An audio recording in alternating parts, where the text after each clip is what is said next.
Thelma Desta, militant féministe, trans et journaliste indépendant, était à la librairie Ombre Blanche mardi 10 mai 2022 pour présenter son essai « Désirer à tout prix », troisième titre publié dans la collection Sur la table aux éditions Binge, qui montre comment la sexualité est devenue obligatoire dans notre société et qui célèbre toute autre forme d'amour qui n'ont pas besoin de sexualité pour exister.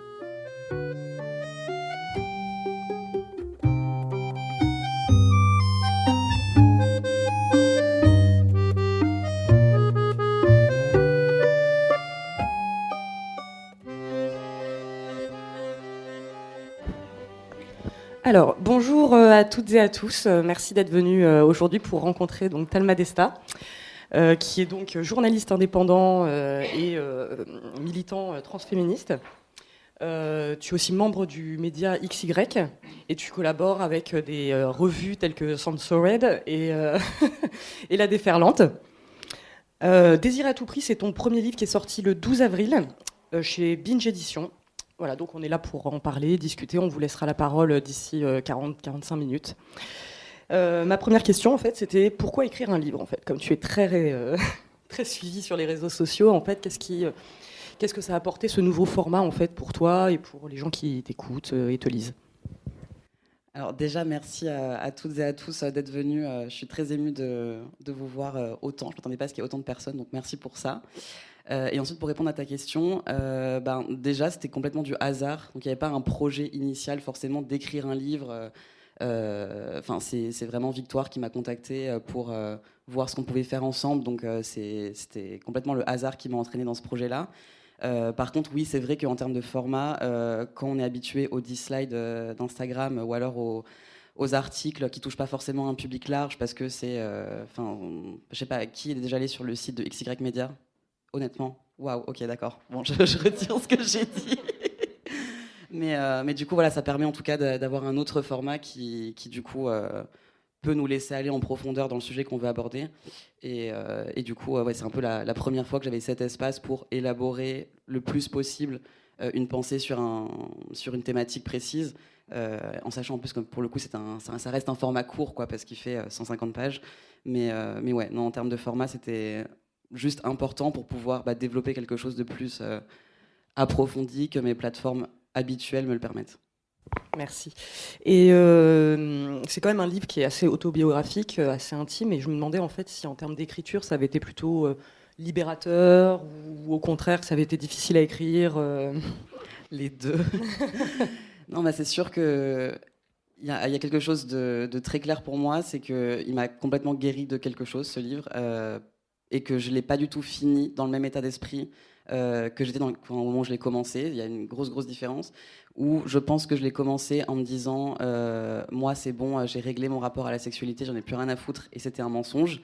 Et j'ai fini en me disant ça, mais cette fois c'était beaucoup plus vrai. Donc je pense que c'est un petit peu ça qui a changé par rapport à ce travail d'écriture.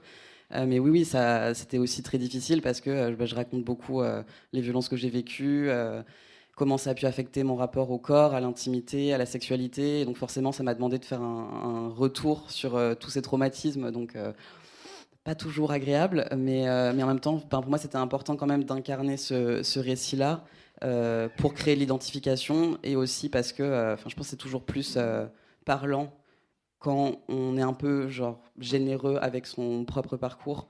Et je voulais pas rester dans quelque chose de purement théorique, à faire que citer des études et des livres. Ça me semblait juste pas... ça me ressemblait pas, quoi. Donc voilà, c'était important pour moi d'apporter aussi cette approche beaucoup plus personnelle. Et donc, tu en parles dans ton livre, et j'aimerais que tu nous expliques, peut-être pour ceux qui ne l'ont pas encore lu, en fait, tu préfères ne pas utiliser le terme asexualité, en fait, dedans. Est-ce que tu peux peut-être développer pourquoi, quels sont... Oui, dans le livre, je parle de l'impératif sexuel. Du coup, c'est vraiment tout ce qui va structurer idéologiquement, culturellement, sociologiquement la sexualité dans notre société comme une activité incontournable, naturelle, forcément souhaitable, etc. Et moi, je pense que cet impératif-là, il se pose sur absolument tout le monde et pas uniquement sur les personnes asexuelles. Et du coup, je voulais pas forcément avoir ce prisme entre guillemets identitaire, parce que je pense que ça parle en réalité à beaucoup plus de gens que uniquement les personnes qui s'identifient comme ace. Et puis, je trouvais que peut-être aborder le sujet sous cet angle-là, sous l'angle de l'identification, ça éludait complètement plein d'enjeux d'ordre économique, patriarcaux, qui conditionnent aussi beaucoup le rapport à la sexualité et l'intimité. Donc voilà, c'est pas forcément le prisme que j'ai voulu prendre, même si je dis clairement dans le livre que notamment les études ACE ont permis de mettre à jour aussi cette obsession collective pour la sexualité.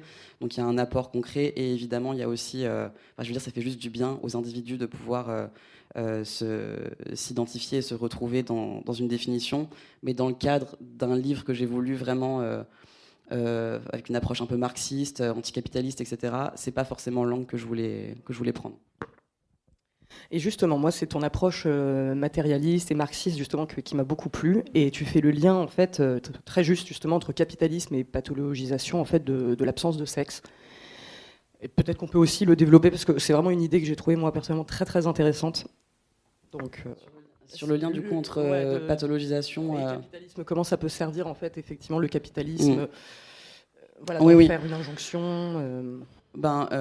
Selon moi, en créant une norme et une prescription sur la sexualité, donc vraiment en divisant les corps déviants et les corps normaux, les sexualités bonnes et satisfaisantes et les autres, forcément, en générant cette norme-là, on va pathologiser toutes les personnes qui ne rentrent pas dans cette norme-là, et ça me semble être du pain béni, notamment pour le capitalisme, qui du coup va voir dans ces insécurités et dans ce décalage et dans cette non-conformation à la norme un terrain de développement de nouveaux marchés économiques autour de la sexualité.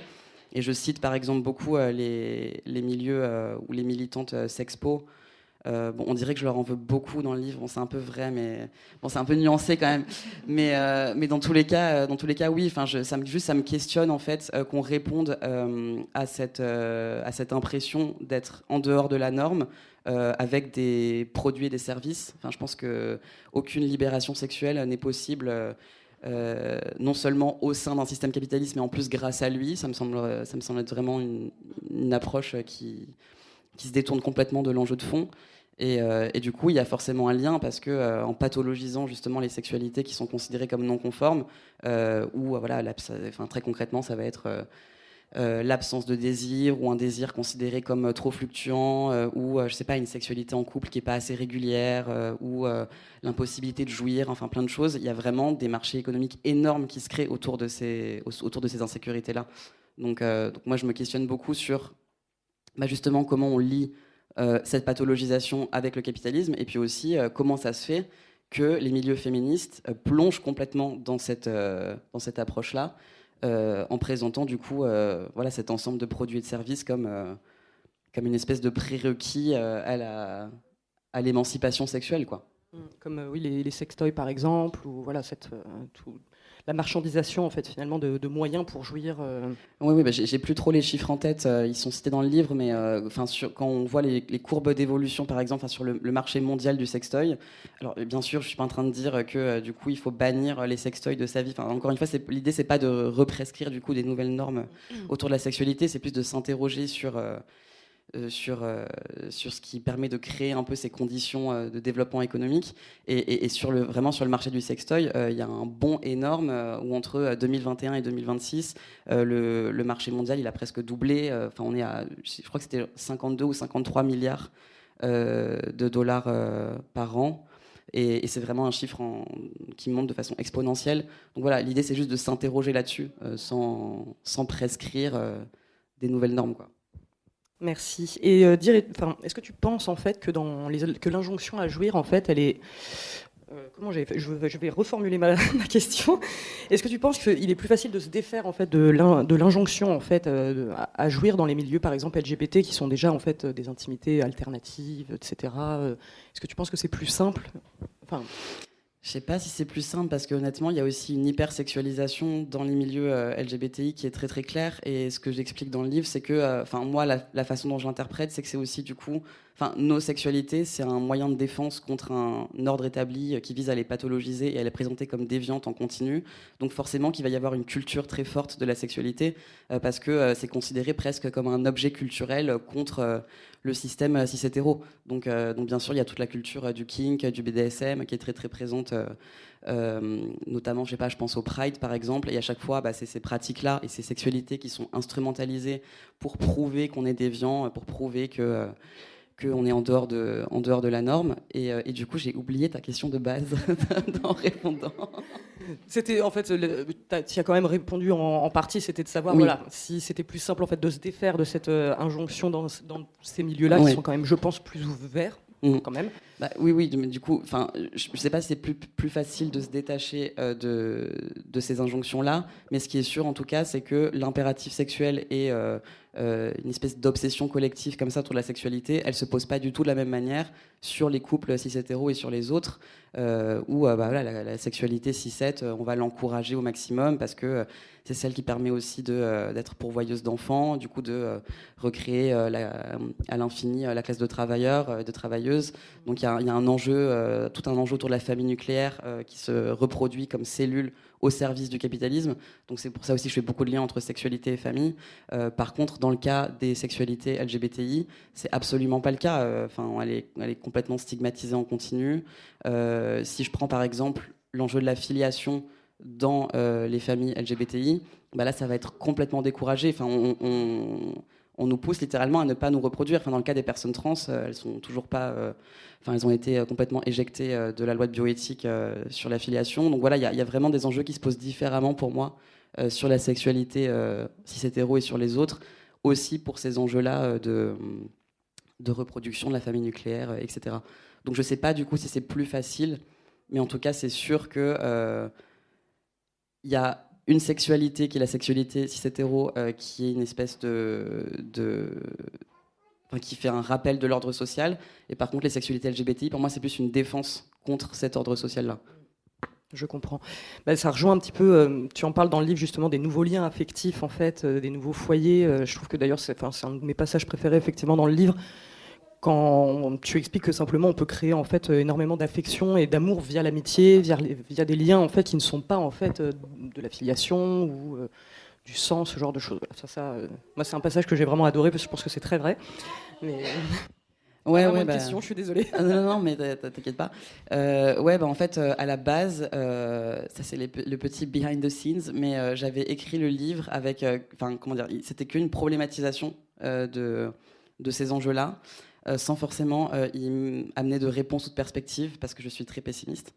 Et mon éditrice m'a dit non, ne fais pas ça, parce que tout le monde va être déprimé, donc il faut vraiment essayer de juste amener vers autre chose, parce que sinon c'est pas possible. Et du coup, on a commencé à réfléchir à qu'est-ce qu'on pourrait explorer justement pour essayer de se détacher de cet impératif-là et de recréer autre chose. Et moi, je voulais absolument pas retomber dans, je sais pas, des nouvelles prescriptions, encore une fois, par rapport à la sexualité, en disant si c'est trop compliqué pour vous, faites ci, ça et ça ira mieux. C'est vraiment pas possible. Donc je me suis dit, autant explorer la question des autres liens et du coup de partir sur complètement autre chose que la sexualité en soi, et de vraiment s'intéresser à comment on crée du lien autrement, comment on fait intimité autrement. Et évidemment, du coup, j'ai parlé de l'amitié, parce que c'est un espace de sociabilisation et d'intimité qui est très très important dans ma vie. Encore une fois, qui est pas dénué de politique. Je pense que quand on est une personne LGBTI, une nouvelle fois, et que souvent on a vécu des rejets familiaux très très forts, forcément la notion de famille choisie, la notion de juste recréer une famille autrement, est très très importante. Donc voilà, je voulais vraiment essayer de partir sur comment on recrée de l'intimité autrement. Et oui, l'amitié, c'est une des formes principales d'amour pour moi. Je te rejoins là-dessus. Et en dernière partie du livre, il y a quelques témoignages, on va dire. Ces témoignages, tu les as recueillis comment ? C'est des gens que tu connaissais forcément, ou tu as fait des appels sur tes réseaux Alors, ça dépend des chapitres. Sur le chapitre sur l'amitié, j'ai fait intervenir mes amis. C'est très méta, je sais. Et oula, je sais pas renverser l'eau. Mais oui, non. Je voulais justement les faire parler elles et eux parce que ils ont un rapport à l'amitié où il y a, je sais pas comment vous expliquer, mais il y a une vraie éthique de l'amitié où on réfléchit beaucoup ensemble à nos liens d'amitié, à comment on veut les faire perdurer, à comment on veut les approfondir, les enrichir. Il y a une vraie présence à l'autre qui est pas du tout de l'ordre du hasard. Et du coup, je voulais vraiment les faire parler parce que je trouve qu'ils ont juste une approche de l'amitié qui est très très intéressante. Par contre, pour les autres parties, c'était un appel à témoignages que j'avais passé initialement sur mon compte Instagram. Et j'ai reçu, je pense, 150 réponses avec parfois des PDF de 27 pages. C'était hyper intense, quoi. C'était super intense. Mais t'es rentré dans l'intimité de plein de gens, quoi. Je pense qu'il y avait des gens qui avaient vraiment des choses à régler et à guérir. Et tant mieux si, du coup, ça a été un espace pour le faire, quoi.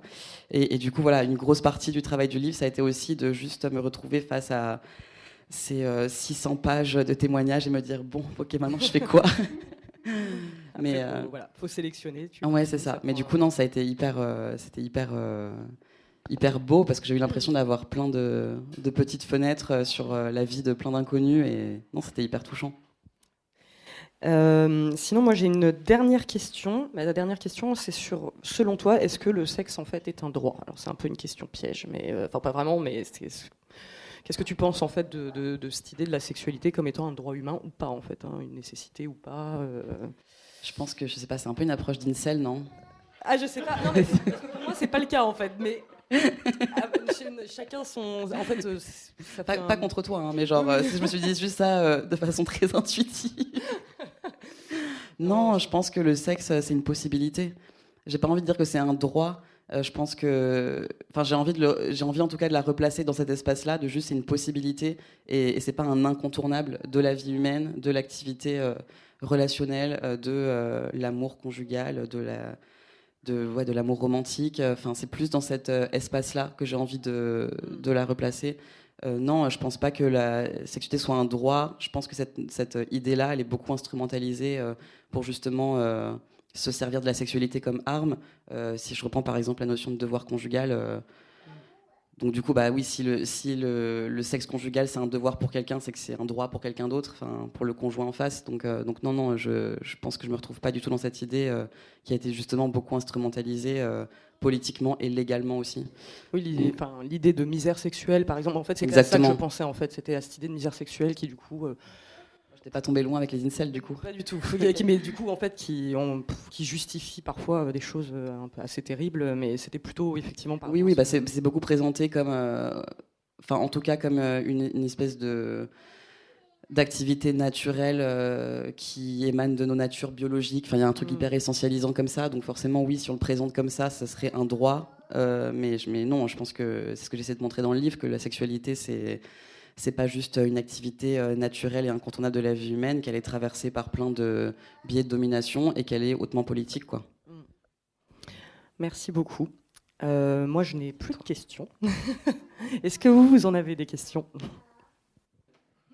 Par rapport à ma propre expérience, qui n'est pas extraordinaire sur le plan de la sexualité, mais n'empêche que moi, j'ai jamais connu une telle intimité, une telle complicité, une telle richesse de relationnelle avec partenaire féminine, je dirais, que grâce à la sexualité. Je ne dis pas que la sexualité est centrale par rapport à une relation de façon générale, mais la sexualité, c'est aussi une porte d'entrée vers l'intimité et comme une cerise sur le gâteau de la complicité. Et donc, je ne peux pas, relativiser l'importance de la sexualité comme... Alors, sous réserve de ne pas être superficiel, on est d'accord, on peut tirer son coup et puis finalement ne pas s'intéresser à la personne. Mais quand on s'intéresse à la personne, la sexualité, je trouve ça extraordinaire. Je trouve ça le meilleur moyen pour justement entrer en correspondance et en osmose avec l'autre personne. Donc je vous suis pas sur le fait que ce soit pas important et pas essentiel lorsqu'on va aller au fond des choses. Je pense qu'il y a deux choses. Déjà, vous avez le droit. Je suis pas dans le rejet ou l'abolition de la sexualité conjugale dans le livre, c'est absolument pas ça. Et en plus, je pense qu'il faut aussi avoir en tête sa position située quand on parle de sexualité. Donc peut-être que vous la vivez bien aussi parce que c'est un espace qui n'a pas été traversé pour vous par un ensemble de violences, que vous n'avez pas été fétichisé, que vous n'avez pas été violenté, que vous n'avez pas été... Enfin voilà, je pense que c'est aussi ça qui structure beaucoup le rapport à la sexualité. Et notamment dans le livre, je parle beaucoup des personnes LGBTI parce que... et femmes et ou personnes LGBTI, justement parce que c'est souvent un espace qui est utilisé contre nous. Autant au niveau culturel parce qu'on va venir stigmatiser nos sexualités que dans un cadre profondément intime parce que les violences sexuelles et conjugales on n'est pas sur du fait divers, on est sur vraiment des violences systémiques qui ont cours tous les jours dans les couples. Donc pour beaucoup, la sexualité, c'est pas un terrain anodin, c'est un terrain de beaucoup de violence. Donc du coup, mon idée, c'est pas de dire il faut la rejeter ou l'abolir, plus de reconnaître à quel point c'est pas juste une activité récréative pour plein de gens, mais aussi un espace de beaucoup de violence et d'arrachement à soi. Alors sauf s'il y a une question. À partir du moment où finalement la société prône le tout sexuel, finalement, on peut considérer que toutes les formes de sexualité, déviantes ou pas déviantes, sont également finalement banalisées, reconnues. Finalement, on arrive aujourd'hui à un stade où toutes les sexualités sont admises et tolérées. Il n'y a pas on montre le doigt de plus personne. Aujourd'hui, moi j'ai l'impression vraiment, notamment avec les sites de rencontres, que tout est aujourd'hui admis et que justement on a une banalisation de la sexualité. J'ai plus les chiffres en tête, mais il faudrait que vous voyiez les chiffres de violences sexuelles sur les femmes et les personnes LGBTI. Là, si je reprends la question, par exemple, j'avais le chiffre sur les violences conjugales, sur les viols conjugaux, et je viens de l'oublier évidemment. Mais bref, c'est dans tous les cas, je pense que c'est complètement illusoire de penser que c'est bon, tout le monde est accepté. On se fait quand même agresser en continu, on se fait violenter en continu. Nos intimités, c'est pas du tout des espaces qui sont acceptés dans la société. Ils sont traversés d'encore énormément de violences. Encore une fois, dans le rapport à la filiation, dans le rapport à la manière dont on fait famille. Jusqu'en 2016, par exemple, on dirait que c'est un sujet pas relié, mais c'est quand même relié. Les personnes trans devaient être stérilisées pour faire leur changement d'état civil. Donc on est dans un rapport au corps et à l'intimité qui est encore extrêmement violenté par la rue, par l'État, par les institutions médicales, par les structures administratives, par plein d'autres espaces. Du coup, considérer que nos intimités, elles sont pas du tout altérées, ou en tout cas, elles le sont plus par les dominations et la violence, c'est faux. C'est vraiment faux.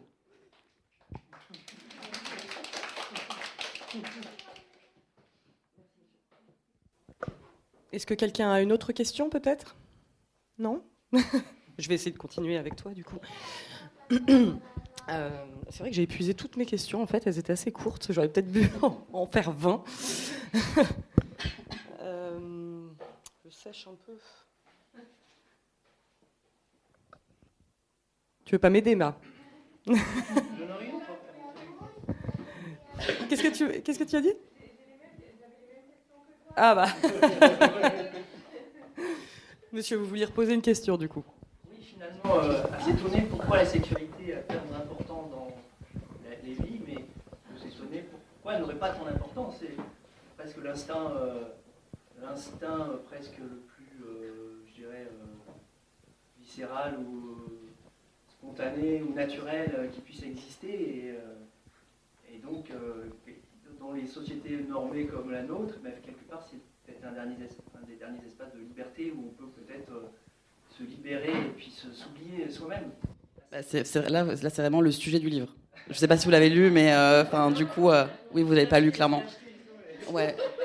Du coup, c'est dur de vous répondre parce que vraiment, c'est littéralement cette question-là de la naturalisation et de l'essentialisation de la sexualité qu'on présente comme une activité incontournable et naturelle de la vie humaine que je développe dans le livre. Donc, je vais peut-être pas vous refaire les 150 pages, mais c'est vraiment sur cette idée-là que je reviens et justement sur comment on a construit socialement la sexualité comme naturelle. Donc, c'est littéralement le thème du livre. Moi, du coup, je vais rebondir quand même sur un autre sujet qui est celui de la prostitution. Du coup, j'avais pas forcément. Je sais pas si tu es à l'aise à parler de ton point de vue en fait vis-à-vis de. Ah oui, mon point de vue il est clair. Donc. Eh ben alors allons-y, explique-nous. Là, oui, j'avais eu plusieurs questions avant que le livre sorte sur, du coup, est-ce que je parle de travail du sexe? Vraiment pas du tout. Mon livre, il parle de sexualité conjugale avec les dynamiques très précises qu'il y a dans ce cadre-là. Moi, dans tous les cas, j'ai pas une approche moraliste de la sexualité, donc je suis pas en train de dire, du coup, comme la sexualité est un terrain traversé par les violences et les dominations, du coup, il faut avoir une position abolitionniste par rapport au travail du sexe. Absolument pas. Enfin, pour moi, c'est vraiment un autre sujet. Et dans tous les cas, je suis complètement les assos qui se battent sur la question depuis des années, notamment Acceptess, sur le fait qu'il faut absolument abroger la loi de pénalisation des clients de 2016. Ça, c'est une réalité. Enfin, pour moi, c'est juste vraiment pas les mêmes sujets. Je trouve ça assez drôle qu'on m'ait beaucoup justement posé la question de du coup comment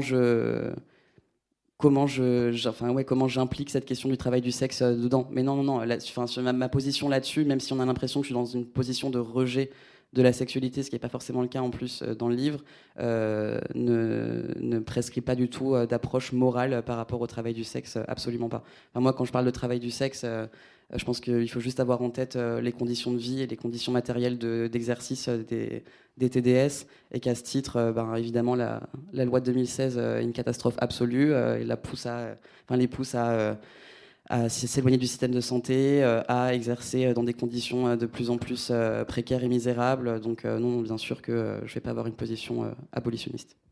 Très bien, merci. Je vais passer la parole au fond. Vous n'avez pas besoin de micro? Bon. D'abord, je pose deux mots. Je fais la différence entre le vivant et la vie. Vous posez ma question. Comment pensez-vous que le vivant se perpétue, se complexifie et se singularise? Comment on se reproduit? Par la sexualité. Mais quel est votre point?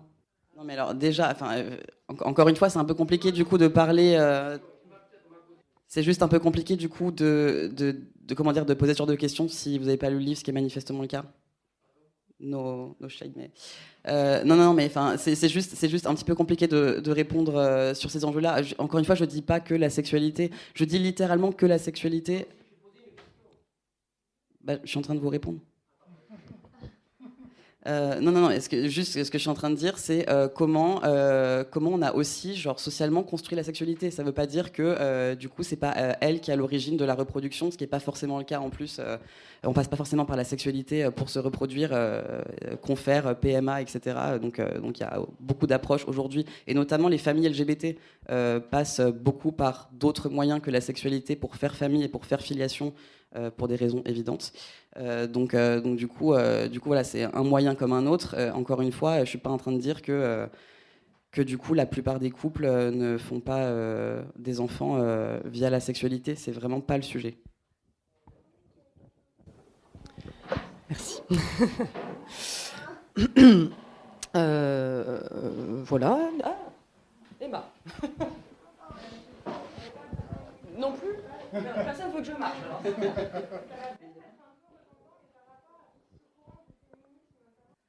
Ouais, moi je suis pas du tout d'accord avec les approches de Mona Chollet, même de Victoire, hein, et j'en parle souvent du fait que je suis pas du tout d'accord avec son approche qui est comme celle de Mona Chollet, une approche réformiste de l'hétérosexualité, où on va essayer de faire en sorte de se déconstruire au maximum pour que les relations soient le plus vivables possible avec son mari. Enfin, c'est vraiment pas une approche dans laquelle je me retrouve. Donc forcément, en fait, je trouve que c'est une approche qui remet la charge de la déconstruction, l'apprentissage, etc., encore une fois sur les épaules des femmes, parce que globalement, c'est pas forcément les conjoints qui vont lire ce genre d'ouvrage. Et pour moi, cette charge supplémentaire, c'est une charge de travail. Il faut vraiment l'appeler telle quelle, quoi. Une charge de travail supplémentaire. Donc moi, je m'inscris vraiment, je pense, en opposition avec... en opposition, pas non plus... c'est pas mes ennemis politiques, quoi, mais Mais je suis absolument pas d'accord, en tout cas, avec cette idée que l'hétérosexualité, vraiment en tant que système politique qui va acter la différenciation sexuelle entre hommes et femmes et rendre cette complémentarité naturelle, etc. Je pense pas que ce système-là puisse être réformé de la même manière que je considère pas qu'on puisse avoir un capitalisme vert ou bienveillant, quoi. Enfin, ça ressort un peu de la même chose. Enfin, pour moi, c'est les mêmes dynamiques un petit peu. C'est des systèmes et des structures qui viennent, comment dire, qui viennent complètement, oui, structurer la société de A à Z. Et j'ai plus une approche, en tout cas théorique, qui viserait l'abolition de ces systèmes plutôt que leur réforme. Donc, je ne sais pas si ça répond à ta question, mais... Merci. Moi, je m'interrogeais justement sur un peu l'intersection des différents types de relations, type non-monogamie, etc., avec justement cette remise en question de la sexualité, parce que c'est souvent, à tort, mais là il faut parler de mon point de vue, mais à tort présenté comme quelque chose d'hypersexuel, t'as plein de partenaires et tu couches avec plein de gens, et que justement c'est pas forcément que ça, et je voulais avoir un peu ton point de vue là-dessus. Je mentionne très rapidement le polyamour dans le livre, mais pas du tout pour moi comme une façon, encore une fois, de révolutionner le couple, etc. Au sens où, moi j'ai quand même préféré m'attacher à une approche qui a des implications très matérielles comme le foyer, par exemple, plutôt que le polyamour qui reste une pratique. Une orientation, etc., mais genre une pratique avant tout de vie, une pratique de relation, etc. Donc, encore une fois, je me demande aussi à qui s'adressent des pratiques alternatives de conjugalité. Moi, par exemple, si je parle à ma mère de polyamour, elle va me dire ok, non, juste c'est pas entendable dans son référentiel. Donc, je pense qu'il faut se questionner aussi sur qui a accès à ces modèles alternatifs-là et qui peuvent s'en emparer, quoi. Donc non, pour le coup, c'est vraiment pas un pan que j'ai développé dans le livre, justement pour rester sur des enjeux matériels qui me semblaient, en tout cas dans ma perspective, importants, comment on partage un foyer avec tout ce que ça implique, en polyamour ou pas, et du coup qui inclut cette question matérielle-là. Pas concentré du tout, cet enfant. Ça t'intéresse pas ce que je dis? Mais c'est vrai que c'est intéressant quand tu parlais avant aussi de la responsabilisation en fait des gens dans leur propre jouissance, comme on fait toujours en fait sous le capitalisme avec le développement personnel dont on parlait justement juste avant la rencontre. Et je trouve que c'est un angle vraiment intéressant de dire il y a un moment en fait les mots, les choses pour lesquelles on peut souffrir en fait viennent très souvent en fait de la société et pas forcément en fait de quelque chose qui est propre à l'individu en fait.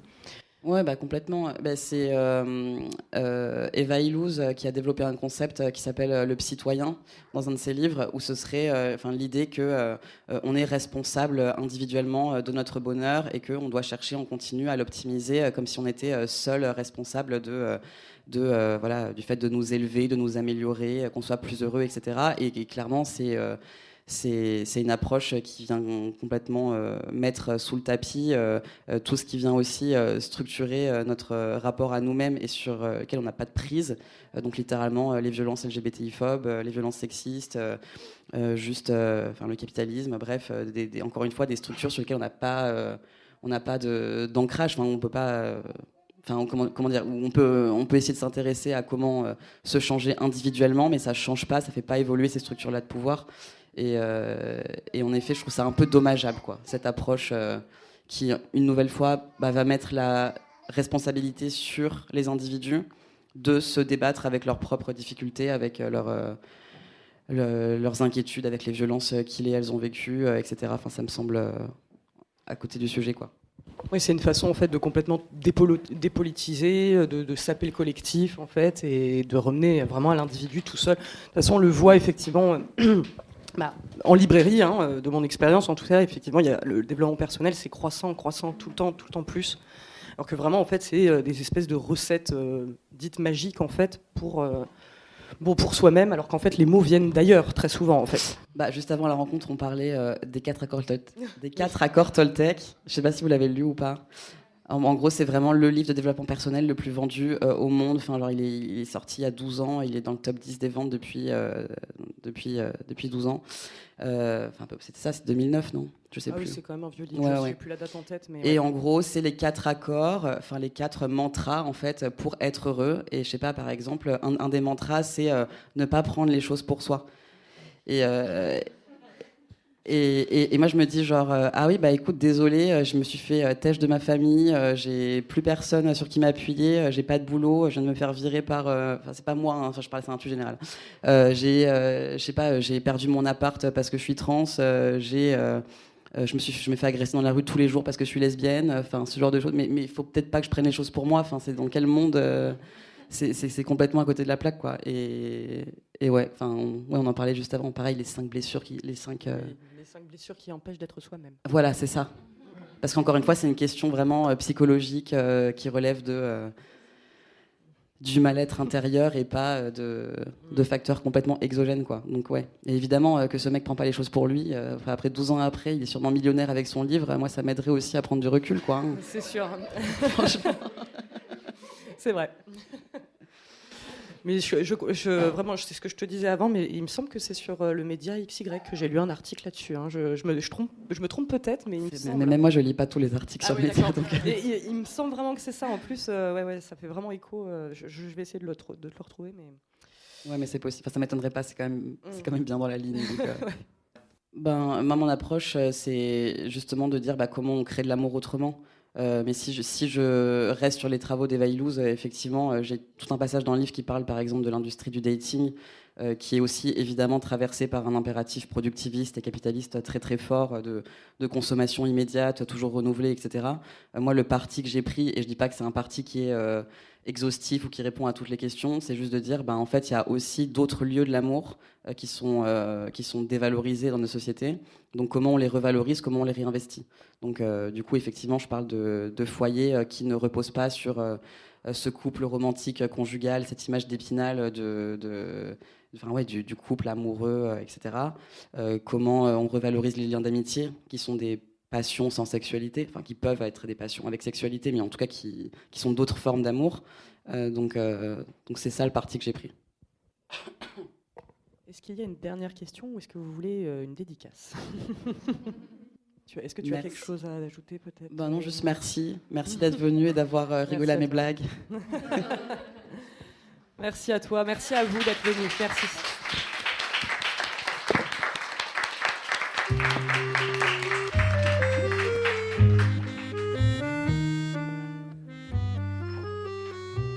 Vous venez d'écouter à l'instant Talma Desta à la librairie Ombre Blanche le 10 mai 2022, à l'occasion de la publication de son livre Désiré à tout prix, aux éditions Binge, collection Sur la table. Réalisation et mise en onde de la rencontre Radio Radio.